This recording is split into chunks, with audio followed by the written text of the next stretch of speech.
Programang ito ay rated SPG. Striktong patnubay at gabay ng magulang ang kailangan. Maaaring may masiselang tema, lengguwahe, karahasan, sexual, horror o droga na hindi angkop sa mga bata. Agad ngang tumulong itong si Harry sa pagkuha ng access doon ng CCTV footage sa parking ng hotel. At dahil dito ay wala na ngang takas itong si Zoe.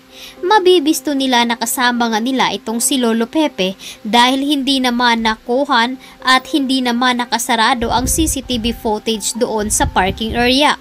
At kaya naman dito na nga tatawag itong si Annalyn kay Giselle. Agad naman niyang tinatanong dito kung hindi ba daw tumawag sa kanila itong si Lolo Pepe. Kaya naman napapaiyak na lamang itong si Giselle at si RJ nang malaman na nawawala nga itong si Lolo Pepe. Dahil bago pa man daw ito na lilipad sa papuntang US ay tumawag muna ito sa kanya na kailangan daw muna nilang magkita sa personal. Kaya naman sinabi dito ni Lolo Pepe na pupuntahan siya doon sa Eastridge. Ngunit bigla namang nag-text itong si Lolo Pepe kay Annalyn at pinapunta siya doon sa hotel kung saan nakatira doon si Moira. Kaya naman nung pumunta doon si Annalyn ay naghintay sila ng matagal hanggang sa nakita nga nila ni Regan itong si Moira na hindi naman mapakali dahil nag-request pala ito ng isang wheelchair upang isakay doon itong si Lolo Pepe. Kaya napaisip itong si Annalyn na baka kasama nga nila itong si Lolo Pepe at hindi lang sinabi ni Moira kay Annalyn dahil magkagalit nga silang dalawa. Kaya naman kinukutuban itong si Annalyn at agad nilang sinundan itong si Moira doon sa kwarto nito. Ngunit hindi na nila ito naabutan at laking gulat nga nila dahil doon sa kwarto ay nakita nga dito na may mga basag na bote. At ngayon ay nababahala si Annalyn at agad itong ipinapaalam dito ni Giselle.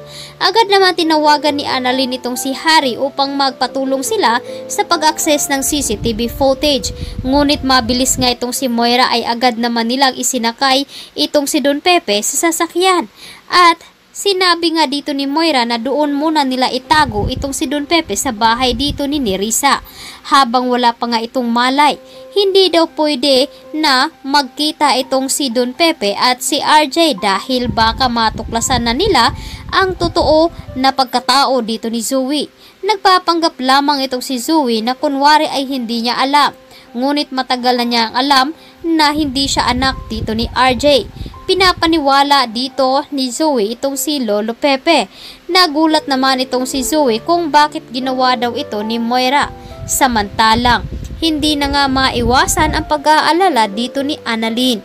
At doon naman sa Eastridge ay agad naman sinabi ni Dr. Enriquez na magpapadinner nga daw itong si Doc Carlos sa bahay nila.